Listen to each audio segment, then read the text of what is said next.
მე გახლავართ ოლიკო კილაძე.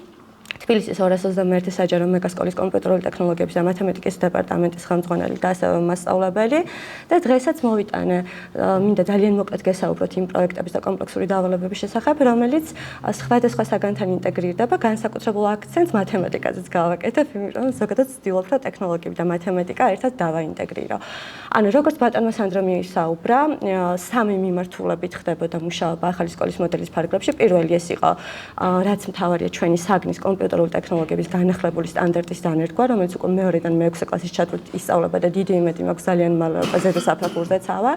ასევე ზოგადად ციფრული ტექნოლოგიების ინტეგრირება როგორ უნდა მომხდარიყო სწავლების პროცესში, ანუ სხვადასხვა საგნის პედაგოგებს რომ გამოეყენებინათ და გაემრავლფეროვნებინათ მათი საგაკვეთილო პროცესი. აი აქ ბატონმა სანდრომას აღნიშნა, რომ პანდემიამ ძალიან დიდი ნახტომი გაგვაკეთებინა და ძალიან დააჩქარა ეს პროცესები და საჭიროება დაინახეს პედაგოგებმა და ზოგადად როგორ ხდებოდა სკოლების ციფრული ტრანსფორმაცია ახალი სკოლის მოდელის ფარგლებში და ეს ყველაფერი დღესაც გრძელდება. ასევე მეგობრებო, ძალიან მოკლედ ვისაუბრებ იმის შესახებ, რომ ზოგადად სასწავლო პროცესის ორიენტირება ხდება მოსწავლეზე, ეს იყო ახალი სკოლის მთავარი იდეოლოგია, ეს ინკლუზიური განათლება, დიფერენცირებული პრინციპები, სწავლის შედეგზე ორიენტირება, გრძელვადიანი მიზნები, საფეხურის დონეზე და როგორ ხდებოდა სასკოლო კურიკულუმის განვითარება. ანუ რეალურად ბევრად მეტი თავისუფლება ჰქონდათ პედაგოგებს და აქვთ დღესაც, რომ თავად იყვნენ შემოქმედები, ასე ვთქვათ, მათ აქვთ განსაზღვრული საფეხურის მიზანი, ანუ მათ იციან მაგალითად დაწყებითი საფეხურის დასრულების შემდეგ, ვთქვათ, პირობითად საგანში კომპიუტერული ტექნოლოგიები ბავშვმა რა უნდა იცოდეს, თუმცა მას შეუძლიათ თავად წარმართოს, თავად დაგეგმოს ეს პროცესი და, ვთქვათ, გამოიყენოს პირობითად სამინისტროს მიერ შეთავაზებული რესურსები, ან თავადაც დაამატოს და გამოიყენოს სხვა დამატებითი რესურსებიც. ანუ ჩვენ საგანში ზოგადად წიგნი არ არის, მაგრამ სხვა საგნებშიც ესეა, რომ წიგნი არის ერთ-ერთი რესურსი და უკვე მასწავლებლებს უფრო მეტი შემოქმედებითი თავისუფლება ჰქონდა აი ამ პროცესებში. მეგობრებო, დავიწყებ იმით, რომ ზოგადად მასწავლებელთა პროფესიულ განვითარებაში ძალიან დიდი როლი ითამაშა კოუჩინგის პროცესმა, იმიტომ რომ დამეთანხმებით ერთია ტრენინგი, რომელიც ტარდება და შემდეგ რაღაც გარკვეული პერიოდის განმავლობაში და შემდეგ ველზე ვუშვებთ მასწავლებელს და ის თავად ართმევს სირთულეებს თავს და მეორე არის კოუჩინგის პროცესი, როდესაც კოუჩი მიყვება მასწავლებელს, ანუ ამ შემთხვევაში ხდება ტრენინგი და პარალელურად მისი მხარდაჭერა. ანუ კოუჩები მასწავლებელს ეხმარებოდნენ როგორც ტექნოლოგიების დანერგვაში, როგორც ინსტრუმენტი, ასევე თავად საგნის დანერგვაში, ანუ პირობითად აი კოუჩი მაგალითად მასწავლებელს ასწავლიდა რა არის პროგრამული კოდი, თუნდაც Scratch-ი, რომელიც ბატონმა სანდრომ გვესაუბრა, აი ვთქვათ, როგორ უნდა ემუშავა Scratch-ი და ასე შემდეგ. ანუ იყო კოუჩი, რომელიც მასწავლებელს მიყვებოდა ველზე და ეს იყო ძალიან ეფექტური და ამას ყოველთვის აღნიშნავთ და დღეს სამწუხაროდ აკლიათ ეს დახმარება. ასევე მეგობრებო, აი მრავალფეროვანი სასწავლო რესურსების შესახებაც ვისაუბრებ, კურიკულუმის და ასე შემდეგ ამაზე უკვე ვთქვი ძალიან მოკლედ.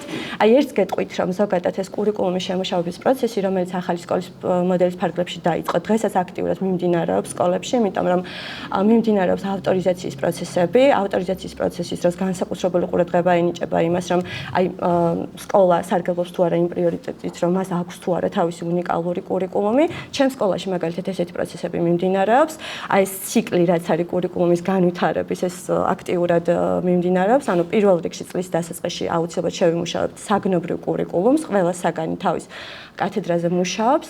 შემდეგ ხდება წლის განმავლობაში იმ კურიკულუმის დანერგვა, ანუ ფაქტობრივად გეგმის განხორციელება, შემდეგ წლის ბოლოს ხდება ხოლმე მონიტორინგი და შეფასება, ანუ რა მიმუშავა კარგად, სად გქონდა ჩავარდნა, აი რა, ვთქვათ, შევცვალოთ, რა დავხვეწოთ და ხდება შემდეგ გადასინჯვა და რევიზია მომდევნო სასწავლო წლისთვის. ანუ ეს ციკლი არა მხოლოდ ახალი სკოლის მოდელის ფარგლებში იყო, დღესაც გრძელდება. ანუ სკოლა, რომელიც კარგად მუშაობს, ეს ბუნებრივი პროცესია, იმიტომ რომ კურიკულუმის გარეშე სკოლა ვერ იქნება და ძალიან რთულია, აი მაგალითად მასწავლებელს როგორი იდეალური კურიკულუმიც არ უნდა იყოს მისცე და უთხრა აი ამას გაყევი, ხო? ყველა ვარიანტში მასწავლებელი, რომელიც შემოქმედებითად თავისუფალია, ის აუცილებლად შინაგანი მოთხოვნილება ექნება, რა რაღაც ცვლილებები შეიტანოს და მისი მოსწავლეების საჭიროებებს მოარგოს.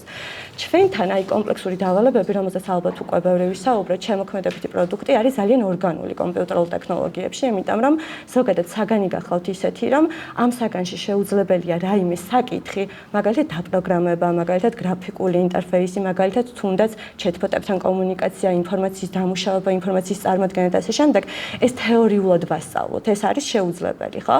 ანუ ბავშვებს ჩვენ ვასწავლით საკითხს და ვასწავლით კეთებით. ანუ ყველა ვარიანტში ჩვენ საგანში აი მართლაც ბუნებრივია ის, რომ იქმნებოდეს საგნობრივი პროდუქტი, ხო, შემოქმედებითი პროდუქტი. ეს პროდუქტი შეიძლება იყოს მაგალითად პროგრამული პროდუქტი, მობილური აპლიკაცია, ვთქვათ, ვებ აპლიკაცია. შეიძლება იყოს თამაში, ანიმაცია, რომელის ფარგლებშიც ალგორითმს ამუშავებენ და პროგრამირებას სწავლობენ. ასევე შეიძლება ინფორმაციის, ვთქვათ, Excel, Word, PowerPoint, რომელიც ძალიან კარგად ვიცით, ინფორმაციის დამუშავებისთვის და წარმოადგენისთვის გამოიყენონ და ამოდროულად ქმნიან პროდუქტებს, ხო, მაგალითად, პრეზენტაციას რაღაც კონკრეტული თემის შესახებ და ასე შემდეგ. ასე რომ, პროდუქტის შექმნა ჩვენს საგანში არის ძალიან ორგანული და ბუნებრივი, ასე რომ, რაღაცა ძალიან მარტივად მოხდა კომპიუტერული ტექნოლოგიების მასწავლებლობისთვის, ზოგადად კომპლექსური დავალების ცნების განმარტება მათთვის, ხო? ეს არის მინი პროექტი, შემოქმედებით დავალება, რომლის ფარგლებშიც რაღაც პროდუქტს ქმნის მოსწავლე. ანუ მოსწავლე არის აქტიური, ის არის ასე ვთქვათ, ხდება სწავლის სწავლა და სწავლა კეთებით, ხო? რაც არის ძალიან ეფექტური ზოგადად. და რაც მთავარია, როდესაც შემოქმედებით პროდუქტზე მუშაობენ ბავშვები, ხდება მასალის სიღრმისეული გააზრება და ცოდნის პრაქტიკაში გამოყენება, იმიტომ რომ თუ სიღრმისეულად არ იცის, მაგალითად დაპროგრამება, ის ვერ შექმნის თამაშს, ხო? ერთი პატარა კოდი რო შეეშალოს, უკვე აღარ გამოვად. თუმცა გეტყვით, რომ პატარები ზოგადად ძალიან უყვართ კომპიუტერული ტექნოლოგიები, ეს საგანი, ეს არის მგონი საგანი, სადაც ყველაზე ადრე შემოდიან და ყველაზე გვიან გადიან ხოლმე და ძალიან კარგად გამოწვით ამ პროექტებზე მუშაობა და ძალიან მოწონთ. ექსპერიმენტი, რომელსაც ჩავატაროთ და თქვათ რაღაც ტრადიციული გაკვეთილი ჩავატაროთ, სადაც მხოლოდ რაღაც სალექციო ფორმატი გვექნება და ასე შემდეგ, მათთვის ძალიან უინტერესო არის, იმიტომ რომ ერთი სული აქვს, როდის დაიწყებენ მუშაობას, რომ მას დღეს რას ვაკეთებ, დღეს რომელი თამაში მინდა შევქმნათ და ასე შემდეგ. ანუ ეს პროექტებზე მუშაობა და კომპლექსური დავალებები ჩვენ საგანში არის ძალიან ბუნებრივი და ორგანული. მეგობრებო, მე ყოველთვის, როდესაც ზოგადად კომპლექსურ დავალებებზე ვსაუბრობ, იქვე ხაზს უსვავ ხოლმე, რა კიდევ რა კომპონენტებს მოიცავს ხოლმე, ხო? მე თქვენ გაგაცნობთ სხვადასხვა იდეას, კომპლექსური დავალების იდეას, რასაც ვამუშავებ ხოლმე ბავშვებთან და თითოეულ ამ დავალებაში ზოგან არის მაგალითად პროექტებზე დაფუძნებული სწავლების ელემენტი, ზოგან არის პრობლემაზე დაფუძნებული სწავლება, თქვათ რაღაც პრობლემას ვაძლევთ და ის პრობლემა როგორ უნდა გადავჭრათ. იქ მინი კვლევა არის საჭირო, თქვათ ზოგჯერ მინი კვლევა უნდა ჩაატარონ და შემდეგ უნდა მოახდინონ ამ კვლევის შედეგად რაღაცა პროდუქტის შექმნა. თამაშით სწავლების ელემენტია, იმიტომ რომ კომპიუტერულ ტექნოლოგიებში ყველა ზოგადად კურიკულუმი ისე გვაქვს აწყობილი და ძალიან ბევრი პლატფორმა, რასაც ჩვენ ვიყენებთ, არის საერთაშორისო, რომელიც თამაშზე არის დაფუძნებული და თამაშით სწავლობენ საკმაოდ რთულ კონცეფციებს, ისე რომ ვერც კი იაზრებენ, ისე შემოესწავლებათ ხოლმე, ასე ვთქვათ, შეიძლება ზრდასრულისთვის უფრო რთული იყოს თუნდაც პროგრამული კოდის შესახებ საუბარი, ვიდრე ბავშვისთვის, იმიტომ ის თამაშით ახდენს ამ ყველაფერს. ძალიან ხშირად ხდება კომპლექსურ დავალებაზე მუშაობისას საგანშორისი ინტეგრირება. მაგალითად, ტექნოლოგიებში ჩვენ როდესაც რაღაც პროექტს ვავალებთ ბავშვს და ვეხმარებით მის განხორციელებაში, უფრო საინტერესო იქნება თუ რაღაც კონკრეტულ საგანთან დავაკავშირებთ, ხო? მაგალითად, ქართულთან შეგვიძლია რაღაც ინტერაქტიული წიგნი გავაკეთებინოთ, მაგალითად STEM კომპონენტი, როდესაც შეიძლება რაღაც აპლიკაცია შექმნა, რომელსაც რეალურ ცხოვრებაში გამოიყენებენ, ბუნებისმეტყველებას ან მაგალითად 3D, თქვათ, მზის სისტემის მოდელის შექმნა და ასე შემდეგ. თუ მასწავლებელი ახერხებს, რომ სხვადასხვა საგანთან მოახდინოს, უკვე უფრო აზრიანი გამოდის სწავლების პროცესი და არ არის უფრო მშრალი. რატომღაც ხო ცოტა გულიმწყდება ხოლმე თითქოს რაღაც ისეთი წარმოდგენა, რომ ტექნოლოგიები არის ფუტურისტული საქმიანობა, რომ აქ დააწყაპე, გახსენი, დახურე. არა, მეგობრებო, რეალურად თვითონ საგანი არის ძალიან საინტერესო და პირდაპირ სააზროვნო უნარებზე გადის, მით უმეტესად ეს მათემატიკასაც ვასწავლის, პარალელებს ვავლებ ხოლმე, რა. როგორც მაგალითად მათემატიკა ავითარებს ლოგიკურ და ალგორითმულ აზროვნებას, ანალოგიურად არის და შეიძლება უფრო მეტადაც კი პროგრამირება და შემოქმედებით უნარებზე ძალიან გაყავს ბავშვები კომპიუტერულ ტექნოლოგიებს. ანუ რეალურად შედეგად მე ვფიქრობ, როგორც ერთი რიგითი მასწავლებელი და ვფიქრობ, რომ ვარ ობიექტური, რომ ზოგადად კომპლექსურ დავალებაზე მუშაობა ავითარებს 21 საუკუნის უნარებს, როგორც არის მაგალითად ლოგიკური და ალგორითმული აზროვნება, შემოქმედებითი აზროვნება, იმიტომ რომ ბავშვები არიან შემქმნელები. მაგალითად, თუ ჩვენ ვიყენებთ თქვათ რაღაც აპლიკაციებს და ვებ გვერდებს სხვა ადამიანის მიერ შექმნილს, ბავშვი უკვე თავად ხდება შემქმნელი და ის თავად ქმნის ელექტრონულ წიგნს, თავად ქმნის მობილურ აპლიკაციას და ასე შემდეგ. ანუ შემოქმედებითი აზროვნება ძალიან ვითარდება, როდესაც კომპლექსურ დავალებაზე მუშაობენ თანაც ჩვენ საგანში. კომუნიკაცია ხდება, კოლაბორაცია, იმიტომ რომ ხშირ შემთხვევაში გუნდურად არიან ხოლმე დაყოფილება, ყველას რაღაც თავისი როლი აქვს, ეს მრავალმხრივი ინტელექტის თეორია, რაც არის ეს აქტიურდება, დიფერენცირებას მარტივად ხდება ხოლმე და ასე შემდეგ. მოკლედ ძალიან ისეთი ამბები ტრიალებს ხოლმე ტექნოლოგიების გაკვეთილზე. თემატურ მატრიცასაც მინდა შევეხო. ანუ ერთია ზოგადად კომპლექსური დავალება, ანუ ის პროდუქტი, რაც უნდა შექმნან ამ თუ იმ თემატური ბლოკის ფარგლებში. და არსებობს ასევე თემატური მატრიცა, რომელიც არის ფაქტობრივად იმ თემატური ბლოკის, ანუ გზა, როგორ უნდა შევამუშავებინოთ ჩვენ მოსწავლის ის პროექტი.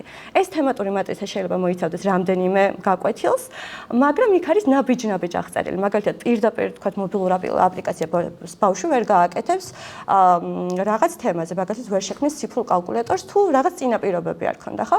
ეს წინაპირობები დაყოფილია რამდენიმე გაკვეთილზე არის გადანაწილებული შინაარსობრივად, პირველი ნაბიჯი, მეორე ნაბიჯი, თქვა ჯერ Scratch-ში მუშაობას სწავლობენ, შემდეგ მოიფიქრებენ აი კალკულატორის ალგორითმი და კონცეფცია როგორ იყოს, შემდეგ ვიზუალზე იმუშავებენ და მერე ნელ-ნელა მასწავლებლების დახმარებით ხდება ამ პროგრამის შექმნა. ანუ ეს არის თემატური მატრიცა, სადაც მასწავლებლები გაწერდნენ ხოლმე იმ ნაბიჯებს, რაც საჭირო იყო იმ კონკრეტულ შედეგამდე მისასვლელად. მაგალითად, ადრე თუ იყო საგაკვეთილო გეგმები, ეხლა ფაქტობრივად არის მთელი პროექტის გეგმა, როგორ უნდა განხორციელდეს და ეს ძალიან ეხმარებოდათ, იმიტომ რომ ერთმანეთთან აკზავნიდნენ, შემდეგ ცვლილებები შექონდათ და აი თემატურ მატრიცას თუ მასწავლებელი დაიდებდა, რომელიც ლოგიკურად იყო გაწერილი, მიხვდებოდა, რომ ამ პროექტის სასიცოცხლო ციკლი როგორი იყო და როგორ უნდა წარემართა ამ პროექტზე მუშაობა.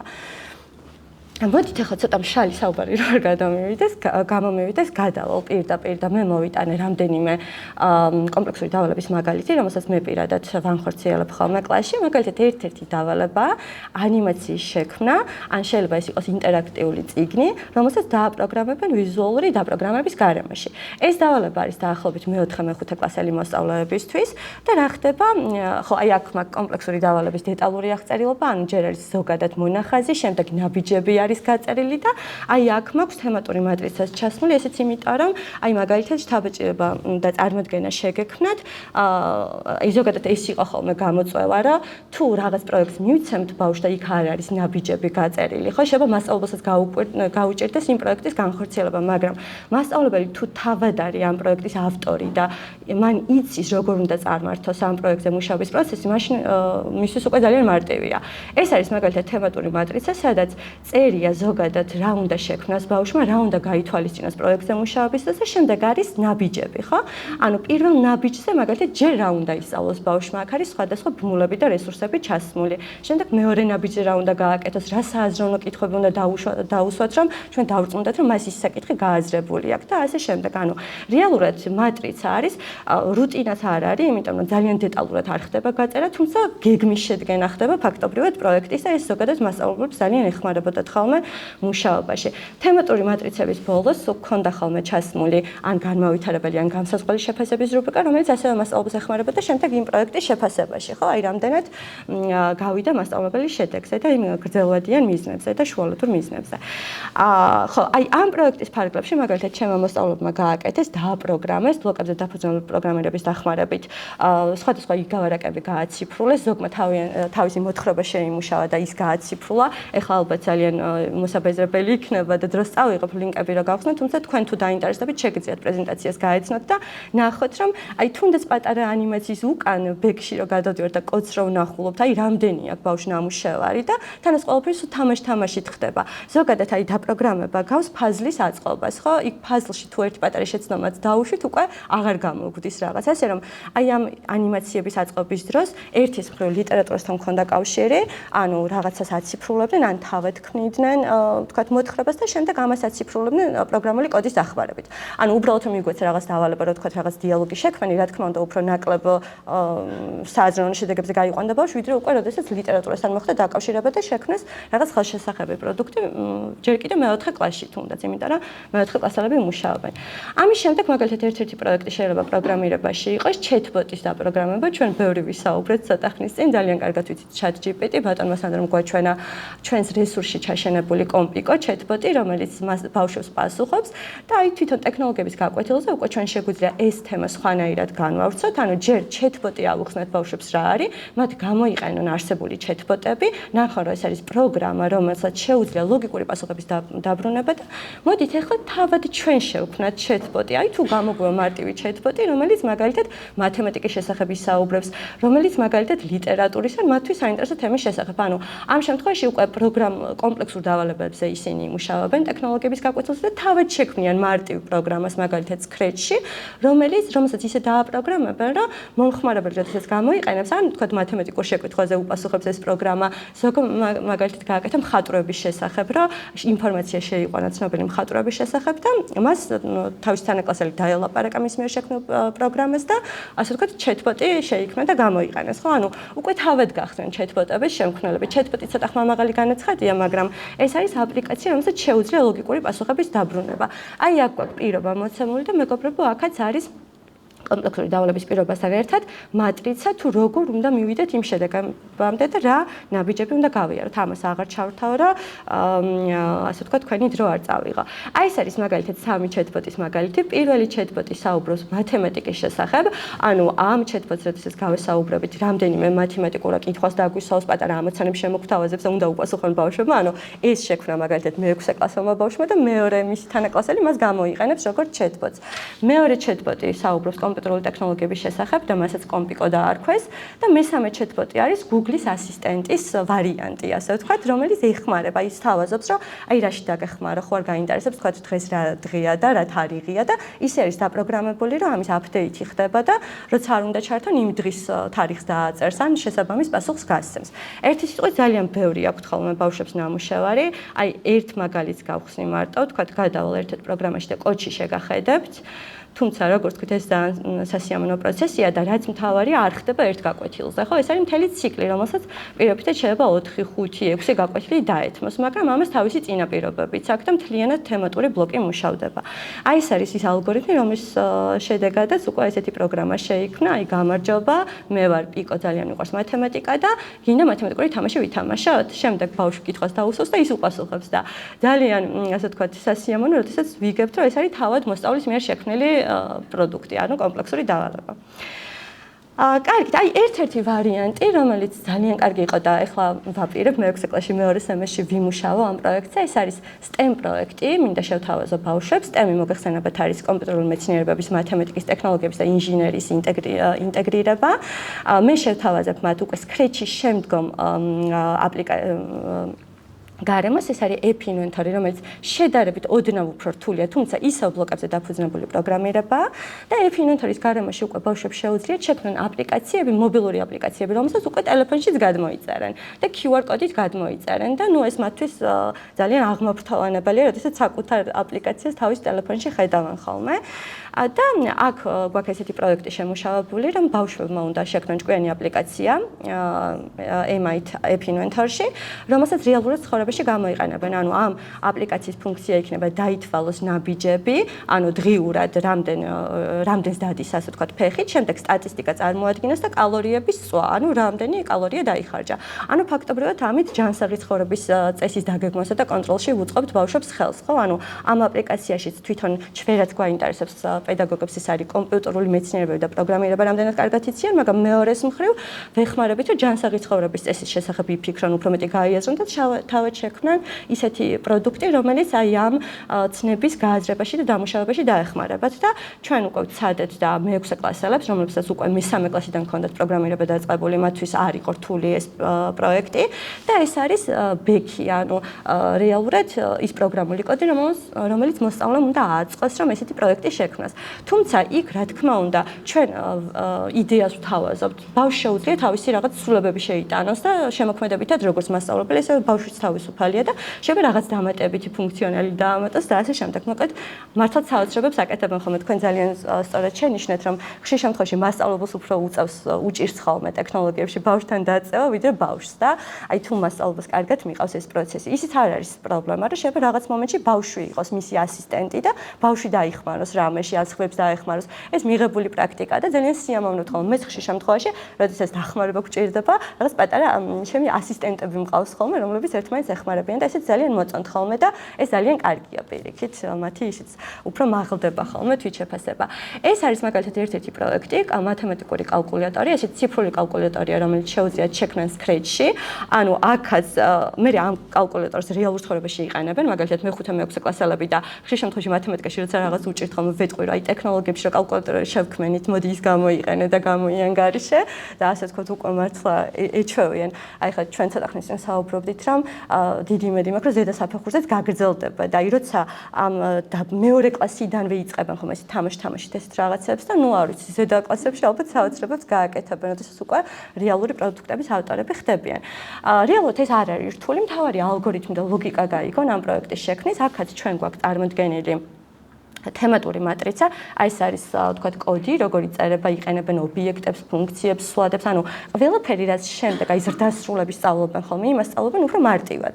მაგალითად, Scratch-ი სწავლება Harvard-ში, ზრდასრულებებს აბარებენ უნივერსიტეტში, ჯერ Scratch-ით აწყებინებენ, რომ რაღაც მარტივად გაეცნონ პროგრამირების კონცეფციებს და ზოგადად უფრო ბავშვებისთვის არის ეს პროგრამა შექმნილი. მაგრამ აი ხა თუნდაც ეს კოდი რო გაწერონ, აი აქ არის დაპროგრამებული, რომ თუ პლუს ღილაკს დააწყაბებ, მაშინ რომელი ორი ცვლადი უნდა შეიკრიბოს, შემდეგ შედეგი სად უნდა გამოვიდეს და ასე შემდეგ. ანუ საკმაოდ სააზროვნოც არის. მე სულ ვიძახი ხოლმე მშობლებსაც ვეუბნები, რომ აი თქვენ რო ჩაერთოთ პროცესებში და თუნდაც მარტივი ანიმაცია რო შექმნათ, მაშინ მიხვდებით, რამ ხელა შრომას დებენ ბავშვები, თუმცა ეს შრომა არის ძალიან სახალისო და საინტერესო მათთვის, რუტინული ნამდვილად არ არის ხოლმე. ერთ-ერთი პროექტი მეგობრებო არის მაგალითად ციფრული საათი. აი ორი ვარიანტი, პირველი ციფრული საათი და მეორე არის საათი უკვე კალენდრით. ეს თავად ბავშვებმა შექმნეს, ამისთვის მათემატიკური გამოთვლები დაგჭირდა, ანუ რაღაცა რა კუთხით უნდა შებრუნდეს, აი მაგალითად ეს ის არის, რომ თქვა სრული წრე გააკეთოს და ასე შემდეგ. აქაც დაგჭირდა აუცილებლად თემატური მატრიცა, სადაც გაწერილი გქონდა ზოგადად ეს ციკლი როგორ უნდა წარმართულიყო. ეს არის back, ანუ უკანა ვარიანტი, ასე ვთქვათ, როგორ შეიქმნა ეს პროექტი და თუ მარტივ ლოგიკას და ალგორითმს დაიჭერენ, შემდეგ უკვე ადვილად იგებენ და აკეთებენ ხოლმე და აქაც სხვადასხვა ვიზუალებს გვთავაზობენ ხოლმე. ესეც არის, აი თუ დააკვირდებით წინა პროექტები ძირითადად მათემატიკასთან მქონდა ინტეგრირებული, ეს პროექტები არის პირველი, ჩვენ კარგად ვიცით Paint-ი აპლიკაცია, სადაც შეგვიძლია რაღაცები დავხატოთ და მოდი ჩვენ გავაკეთოთ Paint-ი, სადაც თქვენ თან შექმნით იმ აპლიკაციას, სადაც რაღაცებს დახატავთ და აი ეს აპლიკაცია შექმნეს Scratch-ში ბავშვებმა, ოღონდ აქ ჯგუფურად მუშაობდნენ უკვე, სადაც აი თუ ფერებს დააწყაბებენ, ისინი თავად დახატავენ რაღაცას, ანუ აპლიკაცია გააკეთეს, რომელიც ხელოვნებასთან არის ინტეგრირებული, მეორე აპლიკაცია არის მუსიკასთან ინტეგრირებული, მაგალითად Scratch-ს აქვს ისეთი ფუნქცია, რომ ჩვენ დავხატოთ და პლუს ამას უთხრათ, რომ თუ აი ამ ღილაკს დავაწყაბებთ, მაშინ ისმოდეს ესე და ეს ბგერად დააპროგრამებს, რომ აი ეს კლავიატურა და პიანინო შეექმნათ და მესამე აპლიკაცია არის უკვე ენებთან ინტეგრირებული, აი თამთას დაინტერესებს ალბათ. აქ არის ძალიან ბევრი ენა წარმოდგენილი და აქაც პროგრამული კოდი არის ისეთი, თუ რომელიღაც ღილაკს დააწყაბებენ, მაშინ პროგრამა ავტომატურად ნებისმიერ წინადადებას, რასაც ბავშვი შეიყვანს, გადათარგმნებს, თქვათ, ან ინგლისურად, ან გერმანულად, ან ფრანგულად და ასე შემდეგ. და ესეც შეიძლება ესე ცოტა რთულად გვეჩვენება, თუმცა რეალურად არ არის მათთვის რთული და მეხუთე კლასელებიც კი თავს ართმევენ ხოლმე საკმაოდ კარგად. ხო, აი ეს არის უკანა ვარიანტი, ანუ როგორი იყო პროგრამული კოდი მაგალითად ამ აპლიკაციაზე მუშაობისას. ეს იყო უკვე ხელოვნებას შევეხეთ, ხო, მუსიკას შევეხეთ. შემდეგ უკვე ვეცადე, რომ აი აქაც მინდა აღვნიშნო მასწავლებლის თავისუფლება, რომ მაგალითად ჩვენ სამინისტროს შევთავაზეთ Scratch-ი, ხო, ესეთი პროგრამა. თუმცა არსებობს Scratch-ის მსგავსი სხვა პროგრამები, რომელიც ასევე შეუძლიათ გამოიყენოთ, თუ სრული ექნებათ. და რა თქმა უნდა, უფრო მრავალფეროვნებასაც შევიტანთ ბავშვებთან. ეს არის ერთ-ერთი ესეთი პროგრამა, კოდი ესე ქვია, სადაც ბავშვებს უკვე შესაძლებლობა აქვს დააპროგრამონ, აი Space Invader-ი ალბათ ყველამ კარგად ვიცით, ეს არის ისტორიული თამაში და ამ ისტორიულ თამაშს თავად ქმნიან. ამისთვის მათ რამდენიმე ნაბიჯი უნდა გაიარონ, პირობითად 10 ნაბიჯი, რომელიც პირობითად 4 გაკვეთილზე ნაწილდება და ვიზუალსაც თავად ქმნიან და აი მარტივ, ну საბოლოოდ უკვე რეალურ პროდუქტს და რეალურ იმას იღებენ, რა ქვია, შედეგს. აი ეს არის ფოტოები, რომელიც ასახავს აი პირობითად როგორ მუშაობდით ამ პროექტზე და ძალიან სახალისო პროცესი ხოლმე ძალიან კარგად ეხმარებიან ერთმანეთს და კარგად ართმევენ ხოლმე თავს დავალებებს. ეს არის კიდევ დამატებითი პროგრამა CodeMonkey, რომელიც ასევე ვიზუალური პროგრამირების გარემოა და აქ შევქმნით უკვე Mario სტილის თამაში. აქაც პრინციპი ისეთი იყო, როგორც ჩვენ მატრიცებს ვქმნით, ხო? აი, რამდენიმე ნაბიჯი არის, ამ ნაბიჯებს მიუყვებიან და ბოლოში იღებენ ფინალურ პროექტს, რომელიც არის რეალური თამაში. Mario სტილის თამაში და ნუ ესეც მათთვის იყო ძალიან საინტერესო და მოკლედ აი ეს მთელი ლოგიკური აზროვნება და შემოქმედებითი უნარები მათ ჩართული ჰქონდათ. ეს არის ჩემი ერთ-ერთი საყვარელი პროექტი, მზის სისტემის 3D სიმულაციის შექმნა. ანუ ამ შემთხვევაში უკვე ბუნებისმეტყველებასთან გავაკეთე ინტეგრირება და დავამთხვიე ისეთ გაკვეთილს, ისეთ პერიოდს, როდესაც თავადაც ამ საკითხს გადიოდნენ ბუნებისმეტყველებაში. ამ პროცესის ფარგლებში აი კომპლექსური დავალება გვაქვს გაწერილი, თუმცა მატრიცაში ჩასმული, მაგრამ ჯერ მაგალითად NASA-ს ვებგვერდზე შევედით, სადაც ონლაინ რეჟიმში ნახეს პლანეტების მოძრაობა, იქ ტრაექტორია ვახსენეთ, თავად ნახეს პლანეტების შესახებ გავიხსენეთ ძალიან ბევრი რამე და მერე გადავით უკვე ჩვენ საგანზე, ხო? ანუ ეს იყო ციკლი, რომელიც 5 გაკვეთილზე გაგრძელდა, თუმცა ამ 5 გაკვეთილის განმავლობაში მთელი ეს ცნება დავამუშავეთ და პლუს ბუნებისმეტყველებასაც შევეხეთ და მათ შორის ინფორმაციასაც, იმიტომ რომ ერთ-ერთ NASA-ს ვებგვერდზე შევედით, სადაც მათ რეალურ რეჟიმში ნახეს პლანეტების მოძრაობა და ეს იყო ინფორმაციის დამუშავება მათთვის. ეს არის ეს საგაკვეთილო პროცესი, ესეც ძალიან საინტერესო იყო და ძალიან მოეწონათ. აქ ცოტა უფრო გავთამამდი და თუ ვატყობ, რომ კლასი ძალიან კარგად მომყვება ხოლმე, ვინაიდან ეროვნული სასწავლო გეგმა გვაძლევს მინიმუმს, რაც ბავშვმა უნდა იცოდეს, მე ცოტა მეტით შევეცადე და შევიტანე თამაშზე დაფუძნებული გარემო, სადაც უკვე მოდით აი ბლოკებზე დაფუძნებული პროგრამირება უკვე კარგად იციან და მოდი აბა ვნახოთ კოდს თუ დაწერენ მაგალითად Python-ში. თუმცა პროგრამა არის ისე აწყობილი, რომ ბავშვი ეხმარება თუ რამე შეეშალა თვითონვე და ესეთი ექსპერიმენტიც ჩავატარეთ, ცოტა წინ გავიქეცით, ასე ვთქვათ, რომ Python-შიც ბავშვებმა დააპროგრამეს ძალიან მარტივი თამაში, აქაც ნაბიჯები უნდა გაევლოთ და სხვადასხვა ლოგიკურ ალგორითმული გამოწვევები უნდა გადაეჭრათ Python-ის საშუალებით და როდესაც ბლოკებზე დაფუძნებული პროგრამირება გავლილი ქონდათ, მათთვის უკვე ეს პროცესი აღარ იყო რთული და საკმაოდ კარგად გაერთვეს თავი. სიმართლე გითხრათ, ცოტა გამეკვირდა და თან გამეხარდა, იმიტომ რომ ზედა კლასებში ნამდვილად არ გაუჭირდებათ კოდზე დაფუძნებული პროგრამირება. ეს არის მეგობრებო ერთ-ერთი კომპლექსური დავალება, სადაც Minecraft Education Edition-ში, ეს არის Minecraft-ის საგანმანათლებლო ვერსია დავავალე, რომ გაეკეთებინათ სკოლის მაკეტი. თავისი შეხედულებით, თავისი გემონებით და დიზაინით, ეს არის ერთ-ერთი ვერსია ამ მაკეტის, ეს არის კიდევ რამდენიმე ვერსია და ეხლა რა არის აქ მთავარი, ხო? ესეც არ არის ფუტურისტული დავალება, აქაც რეალურად ესეც დავაკავშირე მათემატიკასთან და ვუთხარი, რომ გამოეყენებინათ თითო ბლოკი იყო 1-1-ზე, ანუ ფართობი გამოიყენეს, პერიმეტრი გამოიყენეს, მასშტაბი გამოიყენეს, მოცულობა ჯერ ნასწავლი არ ქონდათ, თუმცა ამით რო აუხსენი მარტივად გაიგეს და ფაქტობრივად აი მეგასკოლის, ჩვენი მეგასკოლის მაკეტი შექმნეს, რაც რეალურ სივრცეში რო გაგვეკეთებინა, ძალიან ბევრ მასალას მოითხოვდა, რაც მშობლებისთვის რთულია და მასწავლებლისთვისაც. ამიტომ, როდესაც გვაქვს ციფრული შესაძლებლობები, რატომაც არა. მოკლედ ესეც იყო ჩვენს კომპლექსურ დავალებაზე მუშაობის პროცესი და განსაკუთრებით უყვართ ხოლმე, როდესაც Minecraft-ს ვიყენებთ, იმიტომ რომ მათი შესაძლებლობები აქ არის შეუზღუდავი. გარდა შენობის აშენებისა დააგეგმარეს ბაღი, რაღაც იქ მოსასვენებელი სივრცეები და ნუ ფაქტობრივად არქიტექტორებიც იყვნენ კომპიუტერული მეცნიერების სპეციალისტებთან ერთად.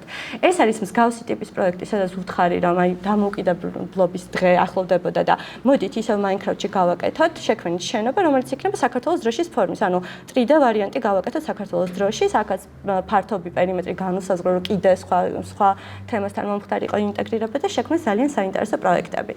მეგობრებო, ჩვენ ვახსენებთ უსაფრთხოებას, ანუ გარდა იმისა, რომ დაპროგრამებაზე კეთდება კომპიუტერულ ტექნოლოგიებში აქცენტი, ასევე მნიშვნელოვანია ციფრული წიგნიერება, ანუ იცოდნენ მათ ის უსაფრთხოების ნორმები, რაც დღეს 21 საუკუნეში ყოველს გვჭირდება. ხო, ეს არის მაგალითად ვირუსებისგან თავდაცვა, როგორ უნდა ვიყოთ პასუხისმგებლიანი მოქალაქე ციფრულ სივრცეში, როგორ არ უნდა გავხდეთ ჰაკინგის, ფიშინგის და შემდეგ ბოლოს შექმნეს უკვე საინფორმაციო პოსტერები და ფლაიერები ციფრული უსაფრთხოების შესახებ, ანუ მათ გააკეთეს ისეთი ფლაიერები, სადაც თავიანთ, ასე ვთქვათ, თანატოლებს აუხსნეს თუ რა წესები უნდა დაიცვან იმისთვის, რომ არ იყვნენ მაგალითად ჰაკინგის, ფიშინგის, ან ასე შემდეგ სხვადასხვა ციფრული თავდასხმის მსხვერპლი და ესეთი პოსტერები შეიმუშავეს Kano.com-ზე, ეს არის საერთაშორისო გარემო.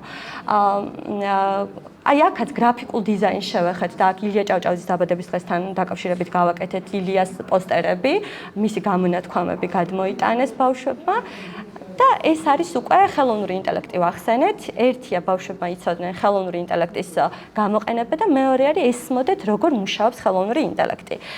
ეს არის კომპლექსური დავალება, რომლის ფარგლებში ჩვენ გვაქვს რობოტის, ანუ ხელოვნური ინტელექტის მოდელი და ბავშვებმა ეს რობოტი უნდა დააპროგრამონ, ისე რომ რაღაც დავალების შესრულება შეძლოს და ამ შემთხვევაში ჩვენ ვასწავლეთ, რომ ამ ხელოვნური ინტელექტს ვასწავლეთ, რომ მაგალითად ზღვა გაესუფთავებინა ნარჩენებისგან და თევზის და ნარჩენის ამოცნობა ისწავლა ხელოვნურმა ინტელექტმა და ესეც კომპლექსური დავალების ფარგლებში გავაკეთეთ. ნუ გარდა ამისა, ძალიან ბევრი ინიციატივა ტარდებოდა ახალი სკოლის მოდელის ფარგლებში და დღესაც გრძელდება, მაგალითად ეს არის კოდის საერთაშორისო ვორქშოპი, სადაც საერთაშორისო სერტიფიკატებს იღებენ, Scratch-ის დღე. აქაც სერტიფიკატებს იღებენ, ასევე ჩატარდა მოსწავლეთა ეროვნული კონფერენცია, სადაც საჯარო სკოლის მოსწავლეები იყვნენ და მათ წარმოადგენეს თავიანთი პროექტები ილიას სახელმწიფო უნივერსიტეტთან ერთად და რაც მთავარია, აი უკვე ბოლოსკენ მივდივარ, რომ გარდა ამ პროცესებისა მასწავლებლები თავად გახდნენ ერთმანეთის დამხმარებელი. მაგალითად, ადრე თუ 24 ქოუჩი ატარებდა ხოლმე ვებინარებს და ეს ვებინარის ჩანაწერები ინახებოდა კომპლექსური დაავადებების ბანკში, შემდეგ მასწავლებლებს თავადაც გაუჩნდათ მოტივაცია, რომ თავადაც ჩაეტარებინათ უკვე თვითონ დაეორგანიზებინათ ვებინარები და მათ გააკეთეს ძალიან ბევრი YouTube არხი, ძალიან ბევრი Facebook გვერდი, სადაც ერთმანეთს უზიარებენ რესურსებს, ინფორმაციას, ვებინარებს ატარებენ, ერთმანეთს ეხმარებიან და ასე შემდეგ. ეს არის რამდენიმე Facebook ჯგუფი, ეს არის YouTube-ის რესურსები და ასე შემდეგ. და აი ძალიან მიხარია, რომ ეს პროცესი ქოუჩებიდან უკვე მასწავლებლებს გადმოვიდა და თავად არიან ინიციატორები. ნუ ფაქტობრივად ახალი სკოლის მოდელის დანერგვამ ძალიან შეუწყო ხელი სკოლების ციფრულ ტრანსფორმაციას და ეს პროცესი მინდა გითხრათ, რომ დღესაც გრძელდება. ანუ პროექტი დამთავრდა, თუმცა ჩვენ ისევ ბუნებრივად ვაგრძელებთ მუშაობას. ძალიან დიდი მადლობა, გამიგრძელდა, იმიტომ რომ